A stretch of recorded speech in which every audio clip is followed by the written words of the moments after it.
नमस्कार दोस्तों, मैं सत्यम मिश्रा आप सभी का टेक रनर्स के यूट्यूब चैनल पे स्वागत और अभिनंदन करता हूं। दोस्तों आज संडे वार्ता का 5वां दिन है।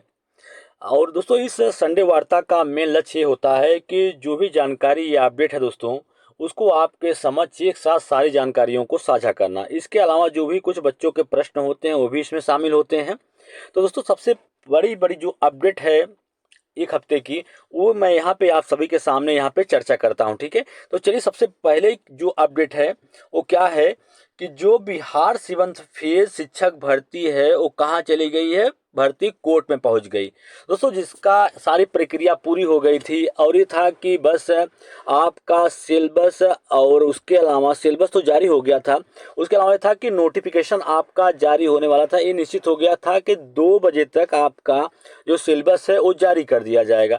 लेकिन मामला दोस्तों कहाँ पे चला गया, कोर्ट में चला गया।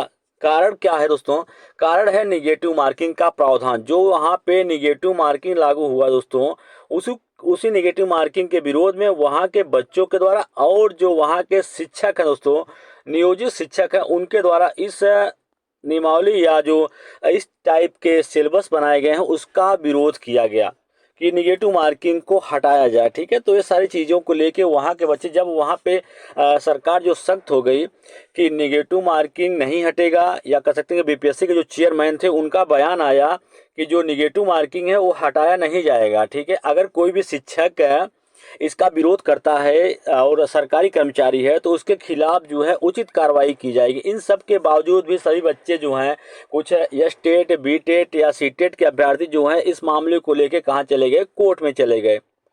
अब दोस्तों मामला ये हो गया कि एक तरीके से भर्ती कर सकते हैं कि फंस गई। अब कोर्ट का इंतजार होगा दोस्तों कि कोर्ट क्या चाहती है। और शिक्षा विभाग भी दोस्तों इस पक्ष में था कि जो निगेटिव मार्किंग लागू किया गया है वो निगेटिव मार्किंग को हटाया जाए। बीपीएससी से बातचीत हुआ तो वहाँ पे हो गया था, बीपीएससी ने 1 हफ्ते का समय मांगा कि 1 हफ्ते बाद सारी चीज़ें जो हैं उसमें एक बार फिर से 1 हफ्ते का समय मांगा गया है। और 1 हफ्ते बाद फिर से कुछ नया चीज़ें आपको देखने के लिए मिलेंगी। जैसे योग्यता को लेके कुछ चीजें मिल सकती हैं कि कौन कौन शामिल रहेगा। तो सबसे बड़ी बात एक जो आ रही बिहार 7th फेज भर्ती को लेके दोस्तों, उसमें बीएड डिग्री धारकों को अब मौका मिल गया है। कि कहने का मतलब है कि जो भी बीएड डिग्री धारक है वे अब 1 से लेके 12 तक की कक्षाओं में शिक्षक बन सकते हैं। कहने का मतलब है कि वो प्राथमिक में शिक्षक बन सकते हैं। बस करना है उनको एक छोटा सा काम।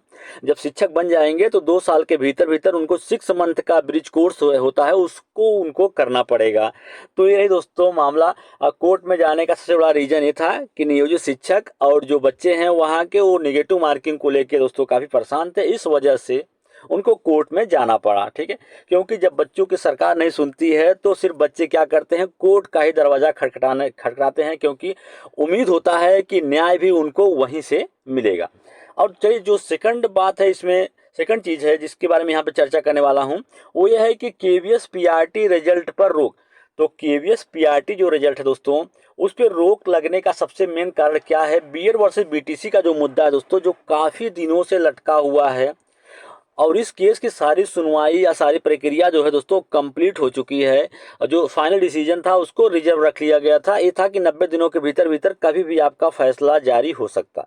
ठीक है, तो इसी को लेके दोस्तों, इसी के मामले में केवीएस पीआरटी रिजल्ट पर रोक लगी है, क्योंकि बीजेडी धारकों को प्राथमिक में शामिल किया गया था। अब मामला ये हो गया है कि केवीएस पीआरटी की तरफ से अपडेट आया कि 2 तरीके के रिजल्ट तैयार किए गए हैं। एक आपका बीएड धारकों को रख के, और दूसरा एक है कि उनको बाहर करके। बस अब केवीएस पीआरटी, या कह सकते हैं कि केवीएस वालों को इंतजार है शिक्षा मंत्रालय का। जैसा भी शिक्षा मंत्रालय अपडेट देगी या जानकारी देगी कि कौन सा रिजल्ट जारी किया जाए, उसके बाद आपका रिजल्ट आपको कभी भी देखने के लिए मिल सकता है। लेकिन मैं ये नहीं कहता हूं कि बीएड धारक जो है वो अपनी उम्मीद छोड़ दें या वे बाहर हो जाएंगे। दोस्तों आप अपनी तैयारी में, कह सकते हैं कि अब इंटरव्यू का समय आ गया है, तो आप अपनी इंटरव्यू की तैयारी में मन लगा के तैयारी करिए दोस्तों, क्योंकि आपको मौका मिला है और मौका मिलेगा दोस्तों आगे। ठीक है, और बड़ी अपडेट एक और है दोस्तों कि आपका जो यूपी टीजीटी पीजीटी एग्जाम था, जो पिछले साल नवंबर में होने के चांसेस थे, लेकिन आयोग का गठन या आयोग के जो सदस्य थे दोस्तों, उन कंप्लीट न हो पाने के कारण आपका पेपर जो है कंडक्ट नहीं हो पाया था। और दोस्तों क्योंकि मंशा दोस्तों कुछ और थी, मंशा ये थी कि अब सारी भर्तियां जो है वो नए शिक्षा चयन आयोग के जरिए कंडक्ट करवाई जाएंगी। तो दोस्तों उसी के बारे में आपको बता दें कि शिक्षा चयन आयोग को लेकर दोस्तों जो प्रक्रिया है बहुत तेजी के साथ है चल रही है, और जल्द ही आपको जो नए शिक्षा सेवा चयन आयोग का गठन है वो भी जल्द आपको देखने के लिए मिल जाएगा। और जो आपका पेपर है दोस्तों यूपी टीजीटी पीजीटी का, पूरी संभावना या पूरी उम्मीद है कि सितंबर मंथ में आपका जो एग्जाम है वो आपको देखने के लिए मिलेगा।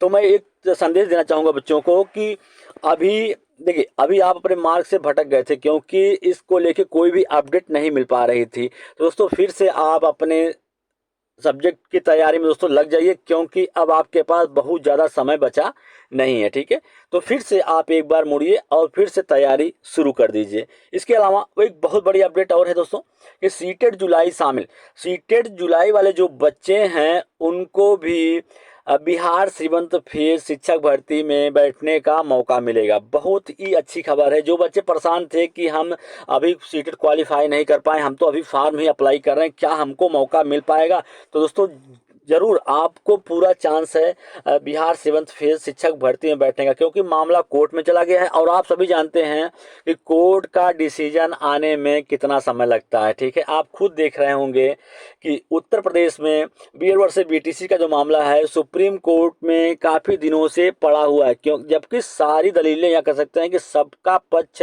रखा जा चुका है, फिर भी रुका हुआ है। दोस्तों यहाँ तो अभी आपका मामला जो है अभी कोर्ट में पहुंचा है। ठीक है, तो दोस्तों इसी तरीके से अन्य अपडेट के साथ मैं फिर मिलूंगा, तब तक के लिए धन्यवाद। अगर मेरे चैनल पे आप नए हैं या चैनल को पहली बार विजिट कर रहे हैं दोस्तों, तो चैनल को सब्सक्राइब जरूर कर लीजिएगा। ठीक है।